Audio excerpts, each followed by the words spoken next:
자, 시청자 여러분도 기억을 하실 겁니다. 지난해 11월이었습니다. 성추행 의혹이 불거졌던 이 민주당 장경태 의원. 경찰 수사심의위원회가 검찰 송치 의견을 낸 지 하루 만에 지금 다진 탈당했습니다. 피해자는 TV조선에 그동안 이 심적 고통과 대인기피증을 겪었다고 전해졌는데 직접 한번 들어보시죠. 국회의원을 상대로 고소를 하는 것이 부담이 됐고, 고소를 했을 때 그 상황을 상상을 했을 때 너무 좀 무서웠고요. 저렇게 떳떳하게 무섭다는 생각이 들었어요. 저런 게 권력인가? 옆에 테이블에 계신 분들이 이제 저를 보고 이야기를 하는 거를 제가 봤거든요. 못 맞겠더라고요, 밥을. 돌아다니지를 않았죠. 자, 그동안 장경태 의원은 피해자를 맞고소하고 본인이 직접 경찰 수사심의까지 신청을 했지 않습니까? 그 후에 이제 온라인 등에서 피해자를 향한 2차 가해 계속 벌어졌었어요.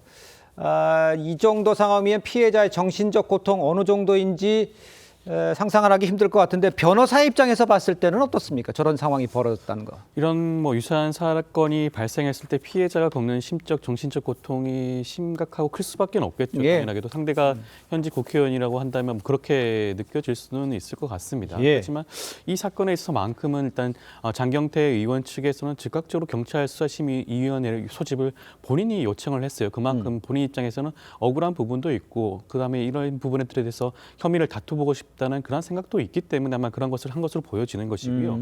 그리고 2차 가해 여부에 대해서도 물론 2차 가해 여부도 지금 수사가 진행이 되고 있지만 아직 수사 단계에 있는 것이고요. 예. 수사심의위원회조차도 이 부분에 대해서 결론을 아직 내리지는 못했습니다. 2차 가해 여부도 조금 더 수사를 지켜봐야 될 부분도 있는 것이고요. 예. 그럼에도 불구하고 피해자가 겪을 심적 충동과 정신적 고통에 대해서만큼은 충분히 이해하고 공감하는 부분이 있는 거 아닌가라는 말씀도 함께 드리고 싶습니다. 알겠습니다. 일단 그 장경태 의원 같은 경우에 경찰 수사를 받은 상황에서도 당 서울시당 위원장과 법사위원장 요거를 좀 유지해 왔었잖아요. 무죄를 주장해온 장경태 의원 입장, 또 현재 민주당 내에서 나오는 목소리 한번 들어보시죠. 남의 여자친구랑 뭐 하시냐고. 부디 수사심의위원회에서 엄격하게 이 결정을 내려주셨으면 좋겠습니다. 오늘 직접 출석하시게 된 이유 네. 한 번만 말씀해 주시죠. 당연히 많은 증거가 있으니까요. 직접 출석해서 소명을 하겠습니다. 징계 중 탈당으로 비상징계는 어려워졌습니다. 다만 윤리심판원의 제명에 준하는 중징계 조치를 요구했습니다. 자, 제명에 준하는 중징계 조치. 우리 여선웅 대변인께서는 민주당 내에서는 어떻게 이 사안을 보고 있는지 좀 설명해 주세요.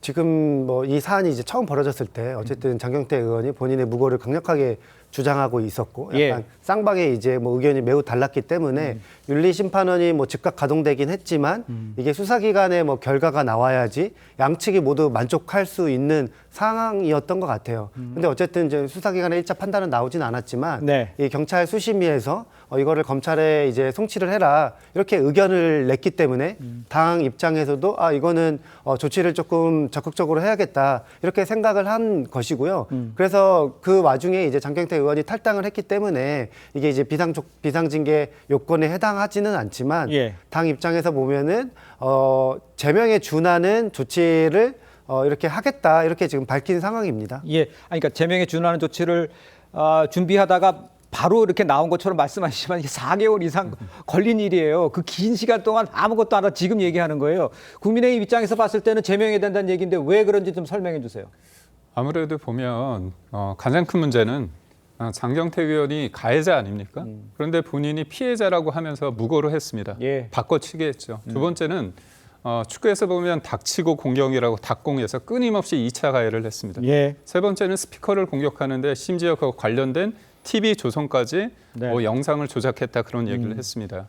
그런데 이게 가장 큰 문제는 뭐냐면 예. 그렇다면 민주당에서 이렇게 2차 가해를 공공연하게 저지르는 장경태 의원에 대해서 자중하라 그런 목소리보다 네네. 지금 박원순 전 시장 같은 경우 그때 성범죄 관련했을 때 피해자를 어떻게 불렀습니까? 네. 피해 호소인 했는데 이번에는 그 여자가 어깨에 손 올린 거 아니냐? 그 여자라고 했습니다. 피해자도 아니고. 예. 결국은 무차별적인 2차 가해가 있었고요. 장경태 의원도 아, 내가 이렇게 계속 주장하다 보니까 당에서도 나한테 뭐라고 안 그러네? 이런 겁니다. 결국은 권력을 가진 쪽에서 이거를 끌고 갔고 본인도 반성보다는 끝까지 수사심의위원회 어떻게 보면 본인이 그거를 만들어낸 거거든요. 그런데 역으로 되치기 당해서 거기에서 어떻게 보면 문제가 있다고 나온 겁니다. 그렇기 때문에 이 문제에 대해서는 단순히 당에서 탈당을 하느냐, 탈당 전에 어떻게 보면 징계를 피하기 위해서 꼼수 탈당이냐, 이 본질이 이게 아니라 예. 국회의원으로서 자격이 있느냐 없느냐의 문제입니다. 그래서 저희는 요구합니다. 국회의원 3분의 2면 국회의원이 박탈할 수 있거든요. 사실 예. 제명할 수 있습니다. 의원직 제명이 제명이고요. 탈당이냐 그리고 제명이냐 그 민주당 내에서 하는 건 큰 의미가 없습니다. 알겠습니다. 이런 상황에서 장경태 의원은 수사심의위원회가 수사팀 의견에 끌려갔다 이렇게 주장을 했습니다. 장경태 의원 본인이 요청을 한 거잖아요. 근데 이제 와서 수사심의위원회를 비판하고 있는 이런 상황. 어떻게 보고 어떻게 앞으로 전개될 것 같아 보이세요? 저는 장경태 의원이 수사심의위원회를 먼저 열자고 요청했잖아요. 그렇습니다.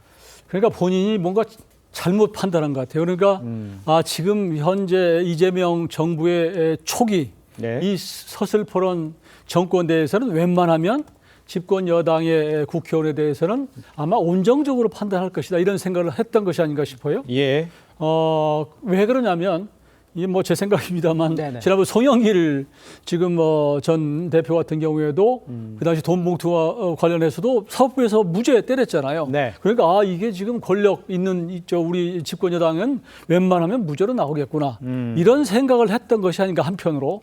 그러나 저는 그게 장경태 의원이 앞으로 이제 사법적으로 기소되고 나서 이제 재판을 하겠지만 예. 나는 장경태 의원의 태도가 문제라고 생각해요. 그 과정에서의 태도. 그러면요. 네. 그러니까 적어도 이 성추행 문제와 관련해서 피해자가 더구나 보좌진이고 그러면 가불관계잖아요. 그런데 불구하고 그 2차 가해 뭐 데이트 폭력이라는 둥 또 심지어 그 피해자의 또 남자친구의 직업까지도 전부 얘기를 해서 노출시킨 것이라는 둥 이 여러 가지를 보면은 장대경 의원이 이게 좀 이 본인이 저지른 것에 대한 어떤 수치심 네. 그런 게 심각성 이런 걸 잘 모르는 그런 행태를 보여서 아마 국민들은 이 부분을 더 크게 생각할 거예요. 예. 그러니까 지금 이래도 본인이 있었던 것에 대해서는 정말 낮은 자세로 본인을 되돌아보는 시간으로 가져야지 자꾸 아니라고 주장해본들 네네. 제가 보기에는 뭐 본인은 결백하다 나중에 증명하고 돌아오겠다 그러는데 제가 보기에는 결백 증명할 길도 없을 것 같고 네. 돌아올 일도 없을 것 같다. 그렇게 보십니까? 그렇게 생각합니다. 알겠습니다. 조현산 비원장께는 이렇게 여쭤볼게요. 지금 본인이 수사심의 신청하고 그 과정 중에서 피해자의 입장에서 고통받는 거는 계속되어 왔다는 거냐? 4개월 동안 이어져 왔다는 거예요? 그거는 변호사 입장에서는 어떻게 보세요? 글쎄 근데 저는 이거 부분을 조금 나눠 생각해 볼 필요가 있다고 어떻게 나눠서 생각하는데요. 물론 생각합니까? 피해자 예. 입장에서는 그런 부분들 굉장히 고통스러웠을 수 있습니다. 그렇기 네네. 때문에 여러 가지 심적, 정신적 고통을 호소할 수가 있는 것이고요. 예. 앞서도 말씀드렸지만 충분히 공감할 수 있는 부분도 있을 겁니다. 그렇지만 이 사건 자체가 아직까지 수사가 마무리된 것도 아니고요. 예. 지금 형사법정에서 유죄가 확정이 된 사안도 아닙니다. 이제 수사가 이제 막 진행이 되었고요. 이제 기소를 하기 전 단계라고 할 수가 있습니다. 예. 이제 송치를 하겠다는 그 정도예요. 그럼에도 불구하고 아직까지 구체적으로 나와 있는 증거라든가 그런 것들이 노출되고 공개가 되지 않은 상황에서 유죄의 심증을 너무나 드러내는 것은 저는 좀 예. 부적절하다는 말씀을 드리고 싶고요. 앞서 지금 국민의힘에서 제명 얘기를 하는데 만약에 제명 얘기를 하고 싶다고 한다면 저는 오히려 우선적으로 이미 1심에서 징역 2년을 선고받은 권성동 의원부터 제명하고 난 다음에 그 뒤에 수사를 진행되고 있는 의원들에 대해서 얘기하는 것이 순서가 아니냐라는 말씀도 함께 드리고 싶습니다. 알겠습니다.